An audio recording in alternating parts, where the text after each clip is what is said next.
जनकात्मज पुरतोर्मारुतिर्यस्य तं वन्दे रघुनन्दनं तं वन्दे रघुनन्दनम।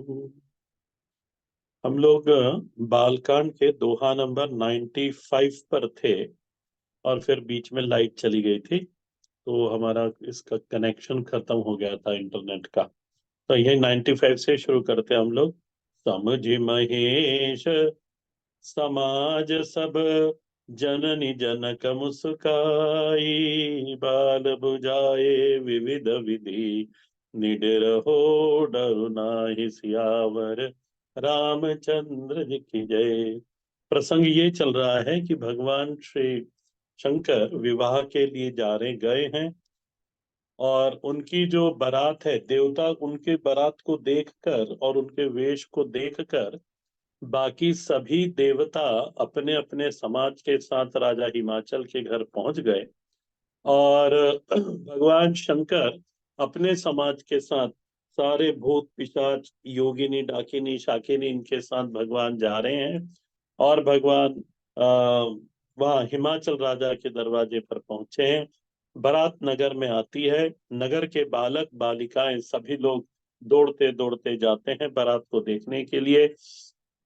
साथ ही राजा हिमाचल अपने समाज को लेकर, अपने सामंतों को लेकर, पुरोहितों को लेकर ये भी बारात की अगवानी को जाते हैं। बालक जब भगवान शंकर की, हम इस प्रसंग पर थे कि बालक जब भगवान की बारात को देखते हैं और वहां पे सब अमंगल अमंगल भूत पिशाच इत्यादि देखते हैं, तब बच्चे जो रहते हैं अपने प्राण बचा के डर के भागते हैं, घर जाते हैं, माता पिता को सब कुछ सुनाते हैं, माता पिता समझाते हैं।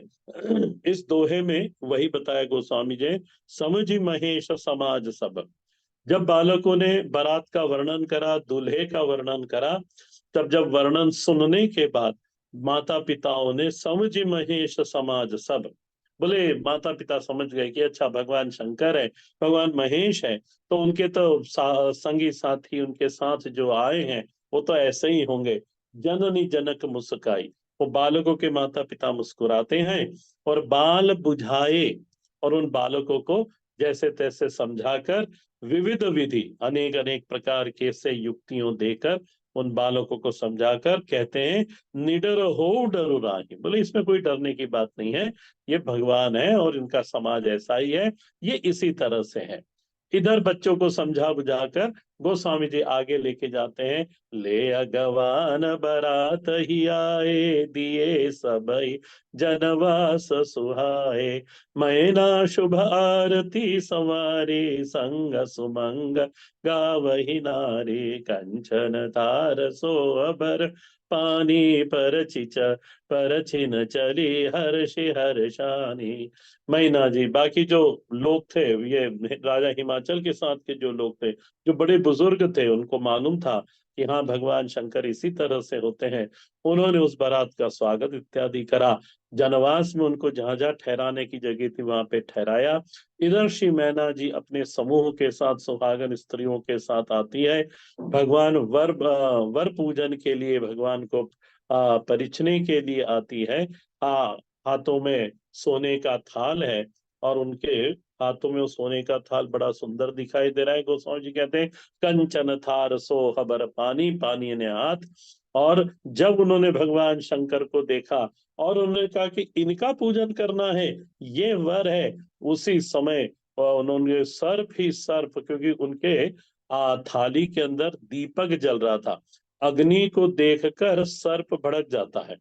तो जैसे उसने उन दीपक की लौ को चमकती हो को देखा, जोर से फूंका, सारे नागों ने जोर से फुंकारा।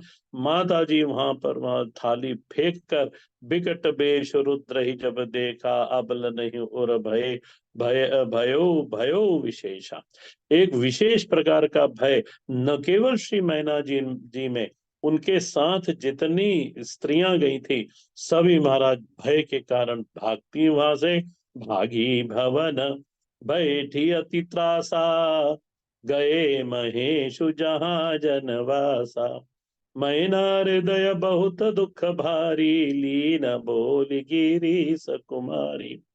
और इधर श्री मैना जी महाराज भवन में भागती है और ऐसे अपने अंतर कक्ष में जाके बैठ जाती हैं कि अब यहाँ पे अपने आप को जहाँ सुरक्षित समझती वहां जाके बैठ जाती।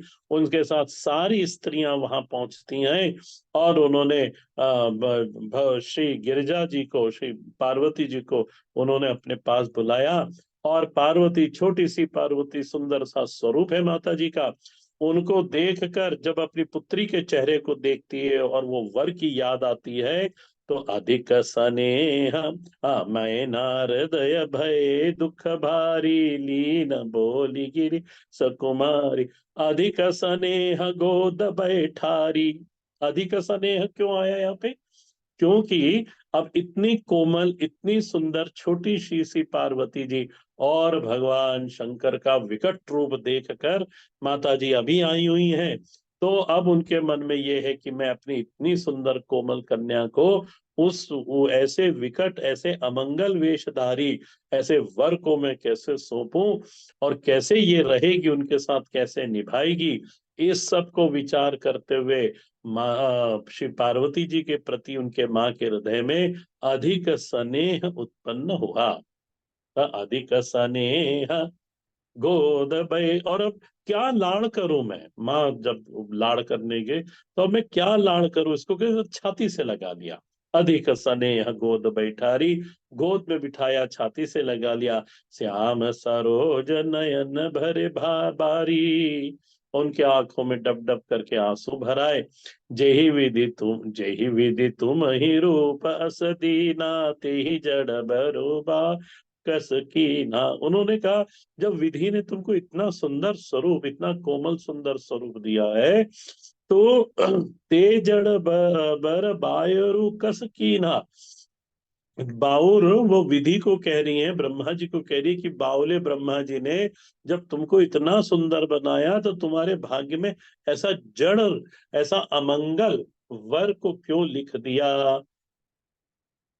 कस कीन बरु बौरा विवि बौरा विधि जेहि तुम ही सुंदरता दई, जो फलु चई सुर तरहु सोबर बस बबूरही लागई। तुम सही तुम सहित गिरि ते गिरि रहो, पावक जरो जल निधि महु परो, तरु जाए अप जस हो, जग जीवित विवाही नाव करो। माता जी कहती है, कस कीन बरु बौराय विधि जेहि तुम ही सुंदरता दई। विधि ने तुमको, ब्रह्मा जी ने इतनी सुंदरता दी, तो कैसे वो बावरा, उसने ऐसा वर बना दिया, बावला वर बना दिया। बोले, उदाहरण देके माता जी अब रो रही हैं और रोते रोते बोल भी रही हैं। जो फल चाहे सुर तरी सो। बोले, जो फल स्वर्ग के वृक्ष पर लगना चाहिए, सो बरबस बबुर ही लगाई। वो बरबस जबरदस्ती उन्होंने कहाँ लगा दिया? बोले, बबूल के झाड़ पर लग गया। तुम सरित गिरते गिराओ। बोले, मैं तुमको उसके वर्ग, उस वर्ग को सौंपूंगी नहीं। बोले, मैं तुमको गोदी में लेके पर्वत के ऊपर से नीचे गिर जाऊंगी। पावक जरों, जल में हम अग्नि के अंदर हम दोनों देह त्याग कर देंगे। नहीं तो फिर जल निधि महु पारो, नहीं तो फिर समुद्र में जाके अपना प्राण दे देंगे। धरु जाओ अप जो सो। बोले, चाहे संसार भर में मेरा अपयश फैलेगा, परंतु अपजस हो जग जीवित विवाह न हो करो। बोले, मैं जीवित रहूं, जब तक मैं जीवित हूं तब तक ऐसे वर के साथ तुम्हारा विवाह नहीं होगा। ऐसे रोते रोते श्री मैना जी बोल रही हैं। पार्वती जी को छाती से लगाई हुई है, आंसू पे आंसू गिरे जा रहे। भाई भय बिकल अबला सकल दुखित देख गिरि नारी, करि विलाप रोदित करि विलाप रोदित बदित सुतः सनेह संभारि, सियावर या रामचंद्र की जय। अच्छा, बाकी जितनी भी स्त्रियां थी वो भी महाराज श्री मैना जी को देखकर वो भी रोने लगी। और रोते रोते वो जिस तरह से उस कन्या को भी संभालती हैं, श्री मैना जी को भी संभालती है। अब श्री मैना जी रोते रोते बोल रही हैं, नारद कर मैं कहा बिगारा, भवन मोर जई बर बसुजा, अस उपदेश उमहि जिनि दीना, बौरे बरहि लागी तप कीना, सोचहु उनके मोहन मा, साचहु उनके मोहन माया, उदासीन धनुधा दामन जाया, पर घर घालक लाजन भारी, बांझ की जान प्रसव के पीरा। ना मैना जी रोते रोते कह रही कि मैंने नारद का ऐसा क्या बिगाड़ा था, बोले जो उसने मेरा बसा बसाया घर उजाड़ दिया। बोले ऐसे वर की प्राप्ति के लिए मेरे कन्या से उन्होंने कठिन कठिन तप करवाया। बोले सच कहते हैं लोग कि ये जो ब्रह्मचारी यति योगी सन्यासी होते हैं, बोले उनके मोह न माया, न उनके हृदय में मोह होता है, न माया होती है, माया ने ममता, न उदासीन न धनु, उदासीन होते हैं, न अच्छा लगता है न बुरा लगता है, बस महाराज बैठे हैं तो बैठे ही हैं, उदासीन, न धन, न ये न सबके साथ जाएगा, न धन है उनके पास खुद का कमाया हुआ, न धाम, न कोई घर है ठिकाना, नो एड्रेस, कोई उनका पता नहीं है, न जाया, और न उनकी कोई पत्नी होती है। बोले क्यों न फिर मन में ममता इत्यादि हो, कुछ नहीं होता। पर घर घालक लाजन भारी, और दूसरे के घर उजाड़ देते हैं, उसमें उनको कोई लज्जा नहीं आती, और फिर सीधे से कह देती हैं, सिद्धांत रख देती हैं श्री मैना जी कि बांझ की जान प्रसव के पीड़ा। बोले जो बांझ स्त्री होती है, बोले उसको प्रसव की पीड़ा, वो पीड़ा जरूर होती है, परंतु उसके अंदर, पीड़ा के अंदर एक प्रसन्नता भी होती है।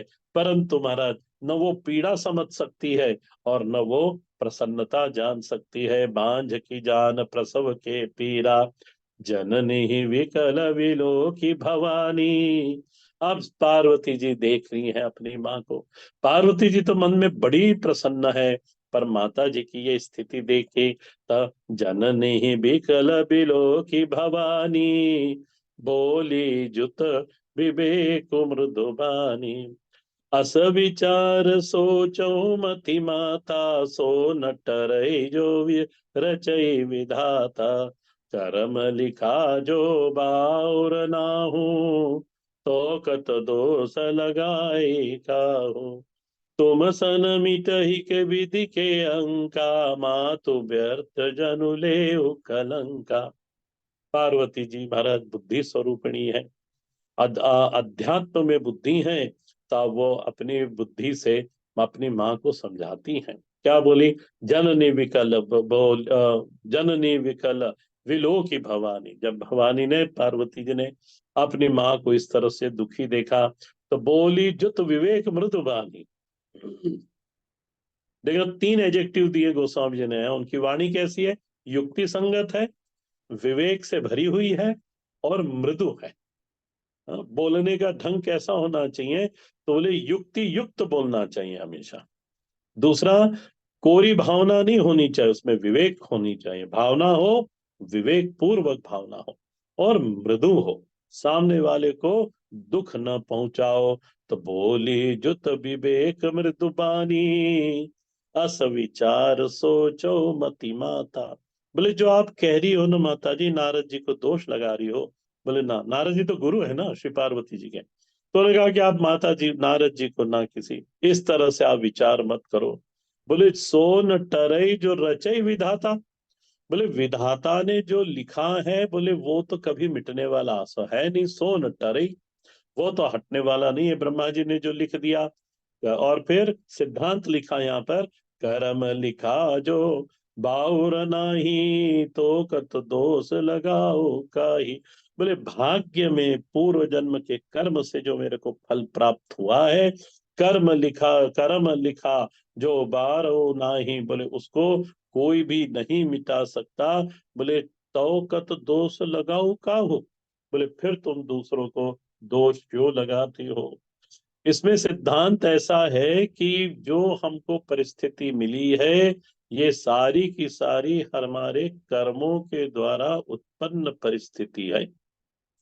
प्रारब्ध के अंदर चार चीजें होती हैं। प्रारब्ध शरीर देता है, प्रारब्ध के द्वारा ही परिस्थिति दी जाती है, प्रारब्ध के द्वारा ही आयु दी जाती है, और प्रारब्ध के द्वारा ही सुख दिया जाता है। देखो, चार चीजें प्रारब्ध की है। शरीर और जाति, ये दोनों ले लेना इसके अंदर। ये हमारे बस की बात नहीं है। हमारा जो प्रारब्ध होगा उसके अनुसार हमको शरीर मिलेगा, उसके अनुसार हमको परिस्थिति मिलेगी। परिस्थिति का यहाँ अर्थ क्या हुआ? या तो राजा के घर में जन्म लेंगे, नहीं तो फुटपाथ पे पड़े हुए जन्म लेंगे। तो शरीर मिला, परिस्थिति मिली, आयु, कितनी आयु जीनी है हमको, ये हमारे हाथ में नहीं, ये हमारे प्रारब्ध के हाथ में है। और फिर हमें आयु के बाद हमको सुख मिलेगा कि नहीं जीवन में, ये भी प्रारब्ध के ऊपर ही निर्भर करता है।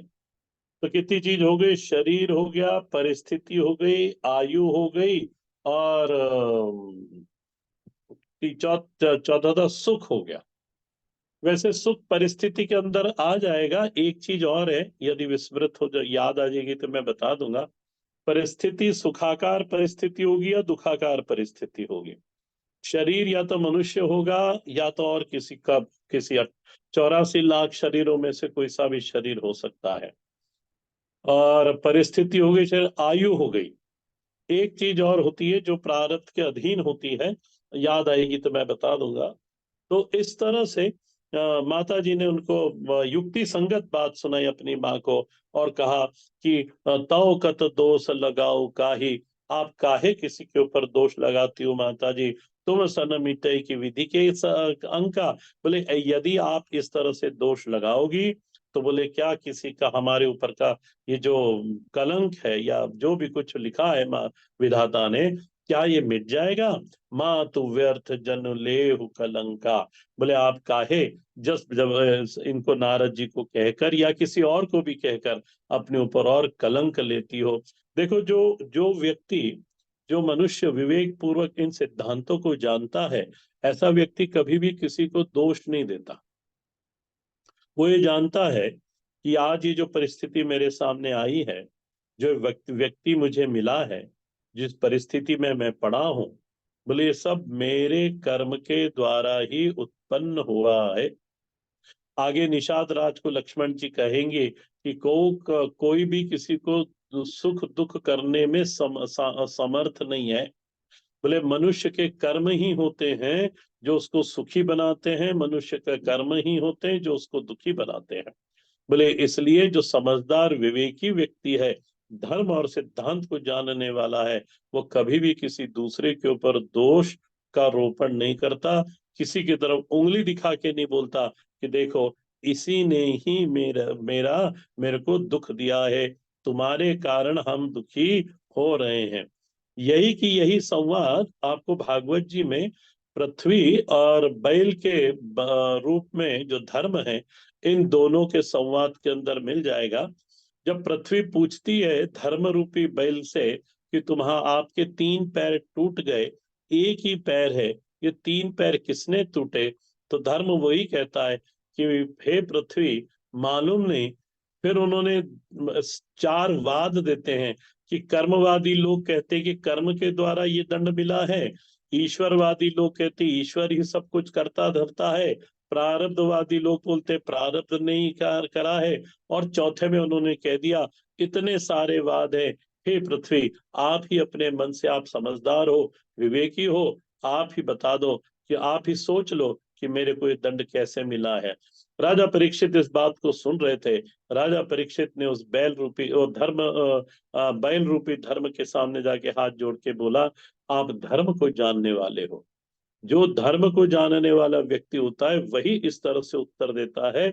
वह कभी किसी की तरफ उंगली उठा के बोलता नहीं कि नहीं तुम्हारे कारण मेरे को दुख की प्राप्ति हुई है, क्योंकि उसको मालूम है कि मेरे कर्म के परिणाम के कारण ही ये आज मेरे सामने सुख रूप स्थिति बनी है या दुख रूप स्थिति बनी है। आप कौन हो, आप बताइए। तब धर्म अपने आप को प्रकट करते हैं राजा परीक्षित के सामने और कहते हैं, राजन मैं धर्म हूँ। और धर्म के बोले, ये तुम्हारे राज्य में मेरा एक पैर सुरक्षित है, सत्य। बाकी तप टूट गया, दान टूट गया और तपस्या टूट गई। धर्म के चार पैर होते हैं, चार में से तीन टूट गए, एक ही पैर बना रहा, सत्य।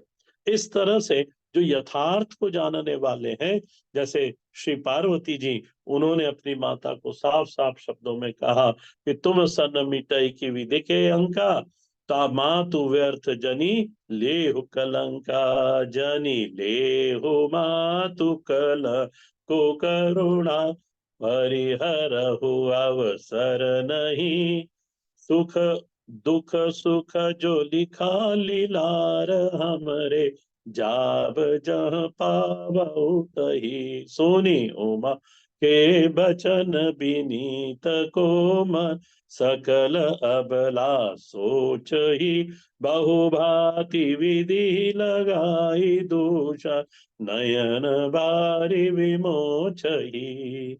इसलिए अपनी माता के अश्रु को पहुंचते हुए श्री पार्वती जी कहती है, जनु लेहु मातु कलंक, कलंक करुणा परिहरु अवसर नहीं। बोले माता जी, बोले जनु लेहु मातु कलंक, आप अपने माथे कलंक ना लो निंदा करने का किसी की। बोले और ये जो अवसर है, मेरे विवाह का अवसर है, दरवाजे पे बारात खड़ी है, सारे मेहमान घर में है, बोले करुणा परिहरु अवसर नहीं, अब ये अवसर नहीं बचा कि आप यहाँ पर आपके करुणा यानी अब आप रुदन करो, दुखी हो माता जी, ये छोड़ो सब। सुख दुख सुख जो लिखा लीलार, हमरे जाब जह पावऊं तही। बोले मेरे भाग्य में यदि दुख लिखा है, यदि सुख लिखा है, तो मैं ऐसी परिस्थिति में जाऊंगी, खराब परिस्थिति में जाऊंगी तो भी मुझे सुख की प्राप्ति होगी। और यदि मेरे भाग्य में दुख लिखा है ना, तो आप मेरे को महलों में ब्याह दो, तो भी बोले मैं दुख को ही प्राप्त करूंगी। सुख दुख सुख जो लिखा लीलार, हमरे जाब जहां पावों तही, जहां मैं जाऊंगी वहां मुझे प्राप्त होगा। हाँ, ये जो कर्म का परिणाम है ना, कर्म का जो फल है, ये बिल्कुल हमारा पीछा करते करते करते करते कौन से जन्म में प्रकट होगा मालूम नहीं। परिपक्व जब हो जाएगा, चाहे इस जन्म में हो या 100 जन्म बाद या 10 जन्म बाद, वो जरूर मिलता हमको अवश्य है। इसलिए माता जी ने, ये प्रकृति का नियम है, इसलिए माता जी ने कहा, हम जाब जहां पाऊं तही, जहां मैं जाऊंगी उसको मैं प्राप्त करूंगी। सुनी उमा उस सुनी उमा बचन बिनीत कोमल, सकल अबला सोच ही। सारी जो स्त्रियां थी, पार्वती जी की बात सुनकर विचार करने लगी कि हाँ देखो, ये छोटी सी बच्ची बोले बहुत सोच कर बोल रही है, युक्ति युक्त बोल रही है। बहुभांति विधि ही लगाई दूषण, नयन बारी विमोच ही। भांति भांति से विधाता को दोष ना दो, आंखों से वे और भांति भांति से विधाता को, वही स्त्रियां जो सुन रही थी और प्रशंसा कर रही थी मन ही मन पार्वती जी की, उनके आंखों से आंसू टूटते नहीं थे, विधाता को कोसती जा रही थी। परंतु माताओं की ये थोड़ी आदत भी होती है, विधाता को कोसती भी जाती है, भीतर से समझती भी जाती है, पर महाराज वो प्रदर्शन ये नहीं करती कि हम समझ रही, नहीं नहीं, बोलती भी जाएंगी विधाता को कि हाँ ये इस है, ये ऐसा ही है, ये ऐसा ही है। पर और मुंडी भी हिलाती जाएंगी कि हाँ पार्वती जी को वो बिल्कुल ठीक कह रही है। तो इस तरह से गोस्वामी जी ने चित्रण करा। और ते अवसर नारद सहित, अब नारद जी को बुलवाया गया। श्री मैनाथ जी ने कहा जाओ, बोले बुला के लाओ नारद जी को। नारद जी महाराज आते, देवताओं ने कहा जाओ भाई नारद, अब तुम्हें बुलाया गया है रनिवास में, माता जी ने मैना जी ने, अब जाओ और तुम गाली खाओ। तो नारद जी कहते हैं कि पूजन भी यही लोग करते हैं, और बोले आप अवसर आया है तो मैं गाली भी खा लूंगा। इस तरह से पहुंचे नारद जी। ते ही अवसर नारद सहित, अरु ऋषि सप्त समेत, समाचार सुनि गिरी तुहिन गिरी, गवन तुरत निकेत, सियावर रामचंद्र जी की जय। निकेत यानी घर, हिमाचल राजा के घर पहुंचते हैं।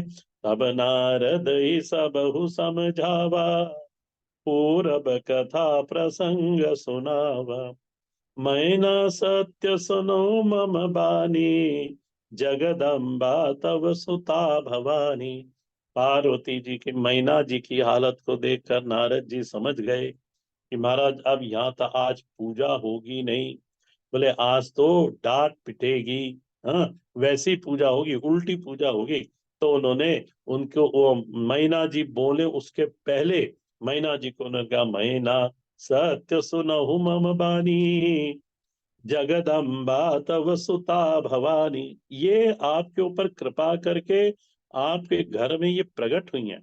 पर मालूम ये पार्वती कौन है? बोले ये तो जगदम्बा तव सुता भवानी, ये जगत जननी है। ये जगत की, ये पूरे ब्रह्मांड की एकमात्र माँ स्वरूपिणी माँ है। और फिर नीचे दूसरी चौपाई में परिचय देते हैं, अजा अनादि शक्ति अविनाशी, सदा शंभु अरदंग निवासिनी, जग संभव पालन लयकारिणी, निज इच्छा लीला विपुधारिणी, जनमी प्रथम दक्ष सुत जाई, नाम सती सुंदर तनु पाई, तौ सती शंकर ही विवाही, कथा प्रसिद्ध सकल जग माही। उन्होंने कहा, अजा अनादि शक्ति अविनाशी। वेदांत के अंदर जो प्रकृति है, जो माया है, वो अजा है। और अनादि तो इधर से इनका अंत तो है प्रकृति का, परमात्मा में मिलके परमात्मा से एक हो जाती हैं। पर सांख्य दर्शन के अंदर और वैष्णव दर्शन में भी अजा अनादि, ये बिल्कुल ठीक है। फिर उनके दर्शन के हिसाब से अजा अनादि, जिसका जन्म नहीं हुआ कभी भी, और अनादि है, ये आदि है, अनादि है। शक्ति है, अविनाशी है, जिसका कभी विनाश नहीं होगा। विनाश तो कभी नहीं होता, पर परमात्मा के से एक हो जाकर गुप्त रूप में परमात्मा के अंदर ये निवास करती है। जैसे आपकी बुद्धि, बुद्धि देखो, बुद्धि भी शक्ति स्वरूपिणी है। ये हमसे जब बुद्धि और मैं, ये दोनों मिलकर द्वैत नहीं होते, ये एक ही रहते हैं। ऐसे ही परमात्मा और माया शक्ति, ये माया शक्ति किसकी है? परमात्मा की स्वयं की। तो परमात्मा और माया शक्ति मिलकर ये द्वैत में नहीं आते, ये अद्वैत ही सिद्ध रहते हैं। आई होप पकड़ में आया होगा। ये वेदांत का सिद्धांत है कि माया जब परमात्मा से एक हो जाती है, या परमात्मा से एक होकर भी उनके साथ में अर्धांगी के रूप में बैठती है, तब भी वह अद्वैत ही कहलाती हैं। क्योंकि प्रकृति और ब्रह्म दोनों एक ही हैं। तो अजा अनादि शक्ति अविनाशी, सदा शंभु अर्धंग निवासिनी, ये भगवान शंकर के आधे अंग में निवास करने वाली है। इसी के द्वारा जग संभव पालन लयकारिणी, इसी के द्वारा जग की उत्पत्ति होती है, यही उसका पालन करती है। और यही जब इनकी इच्छा हो या धर्म पर जब संकट पड़ता है, निज इच्छा लीला वपुधारिणी, जब जब धर्म के ऊपर संकट पड़ता है, या कोई मनुष्य अनिच्छा, यानी अनधिकारी, उसको अधिकार नहीं है परंतु वो किसी वस्तु को प्राप्त करने की इच्छा करता है, अनधिकारी चेष्टा करता है, या जो अधर्म करता है, उसको दंडित करने के लिए निज इच्छा लीला वपुधारिणी, अपनी इच्छा से वो अनेक प्रकार के शरीर को धारण कर लेती है। जैसे राक्षसों को मोहित करने के लिए माता जी ने धुएं का स्वरूप ले लिया, तो उनका नाम धूमावती पड़ गया। अरुणासुर नाम का एक राक्षस था, उसने तपस्या करके ब्रह्मा जी को प्रसन्न करा। उसको मालूम है कि महाराज ये मनुष्य है, ये जानवर है, ये सभी को मार देते हैं। तो इसलिए उसने बड़ा गणित लगा के उसने ब्रह्मा जी से कहा, मेरे को 2 पैर वाले न मारे, मेरे को 4 पैर वाले न मारे। तो और भी बहुत सारे उसने विकल्प लगाए। ब्रह्मा जी ने कहा, हाँ ठीक है, तथास्तु तथास्तु कहते चले गए। और जब इस अरुणासुर का बड़ा आतंक मचा। तब इसको अब ना देवता मार सकते ना कोई जानवर मार सकता है। अब कहाँ गए, सारे देवता जाते हैं माता जी के पास।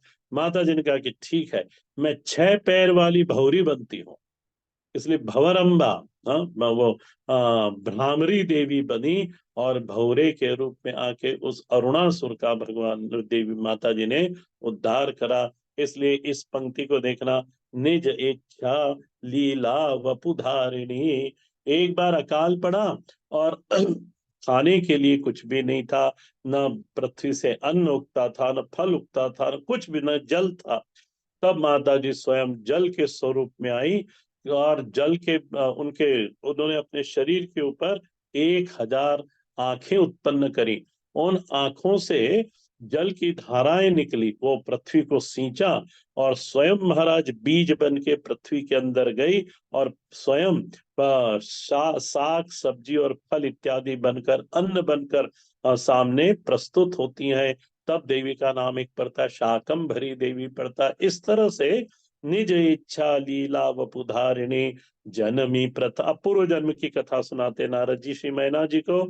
जनमी प्रथम दक्ष घर जाई, नाम सती सुंदर तनु पाई। बोले सती दक्ष के घर पे सती नाम के नाम से जन्मी थी। और वहां पे बड़ी सुंदर सी, सबसे 16 कन्याओं में से सबसे सबसे छोटी थी। वहां पे भी इनका विवाह भगवान शंकर के साथ हुआ था। ये कथा प्रसिद्ध है, ताओ सती शंकर ही विवाही, कथा प्रसिद्ध सकल जग माही। एक बार आवत शिव संगा, देखे रघुकुल कमल पतंगा। भयो मोह शिव काहन कीना, भ्रम बस वेशु सिया कर लीना। और जो जो गलती इन्होंने सती के शरीर में करी थी, वो सारी गलती की का जो कथा संक्षेप में नारद जी ने यहाँ पे माता जी को सुना दी। ये क्योंकि कथा आएगी इसलिए मैं यहाँ समय नहीं दे रहा। एक बार आवत शिव संगा, देखियो रघुल कमल पतंगा। और सती को भगवान राम की पहचान हुई नहीं। तो भगवान शंकर ने तो विनोद में कहा था कि जाओ परीक्षा ले आओ यदि तुम्हें नहीं समझ में आ रहा तो। और सती जी स्वयं परीक्षा लेने चली गई। और क्या रूप धारण करा, बोले सीता का रूप धारण करे। बस तभी से भगवान शंकर बिगड़ गए, क्योंकि सीता तो उनकी मां स्वरूपिणी है। तब उन्होंने सती का त्याग करा। और उस सती को जब त्याग दिया, तो वो त्याग सहन नहीं कर पाई माता जी। और उसी समय दक्ष ने यज्ञ करा। यज्ञ में भगवान शंकर का अपमान हुआ। देखो, स्त्रियां कभी भी, चाहे पति कैसा भी हो, पर अपने पति का कभी अपमान सहन नहीं करती, उनके बारे में विरोध सुनती नहीं। और वहां पे जिन्होंने अपमान करा उनका भी विध्वंस करा और स्वयं का भी विध्वंस हो गया। सियावेश सियावेशु सती जो कीनते ही अपराध शंकर परिहरि। हर बिरहि जाई बहोरी, पितु के जग्न जोगानल जरी। अब जनमी तुमरे भवन, निज पति लागी दारुण तप कियो। अस जानि संशय तजहु गिरजा, सर्वदा शंकर प्रिया। सारी कथा सुनाकर उन्होंने कहा, सिय वेश सीता जो की नाते अपराध, शंकर परिहरी। अपराध करा सती जी ने, इसलिए शंकर ने त्याग करा। वहां पर हर विरह, भगवान के विरह के कारण, और जाई बहोरी पिता के जग्न जोगान जरी, पिता के घर जाके योगाग्नि में भस्म हो जाती हैं। और अब माता जी मैना जी, नारद जी कहते हैं, अब जनमी तुमरे भवन, निज पति लागी दारुण तप कियो। भगवान शंकर को पति के रूप में प्राप्त करने के लिए इन्होंने कठिन तप करा। अस जानी संशय तजहू, हे मैना जी, ऐसे सारे संशयों को त्याग कर उठो। बोले अब आप, गिरजा सर्वदा शंकर प्रिया। ये जो आपकी कन्या गिरजा है, ये सदा शंकर की ही अर्धांगिनी है, उन्हीं की पत्नी है, उन्हीं की शक्ति है। इसलिए आप उठो और अब आगे की तैयारी करो, वर पूजन की तैयारी करो। सुनु नारद के बचन तब, सब कर मिटा विषाद। हमो महि व्यापक सकल, पूरे घर घर यह संवाद, सियावर रामचंद्र की जय। और नारद जी ने इसका सुनाकर सबके विषाद को, दुख को मिटाया, और क्षण भर में ही महाराज सारे नगर में ये कथा फैल गई। और श्री मैना जी सुस्थिर होती हैं। पुनः महाराज उन्होंने सोने का थार, कंचन का थार मंगाया, दीपक इत्यादि करके भगवान शंकर को अब ये वर पूजा के लिए चली है। तो अब विवाह आगे होगा, इसकी कथा अगले कक्षा में सुनाएंगे। हर हर महादेव। श्री राम राम रामेति रमे रामे मनोरमे, सहस्रनाम ततुल्यम राम नाम वरानने। श्री राम राम रामेति रमे रामे मनोरमे, सहस्रनाम ततुल्यम राम नाम वरानने। श्री राम राम रामेति रमे रामे मनोरमे, सहस्रनाम ततुल्यम राम नाम वरानने। श्री राम नाम वरानने। ओम नमः इति। ओम पूर्णमदः पूर्णमिदं पूर्णात् पूर्णमुदच्यते, पूर्णस्य पूर्णमादाय पूर्णमेवावशिष्यते। ओम शांति शांति शांति। हरि ओम। श्री गुरुभ्यो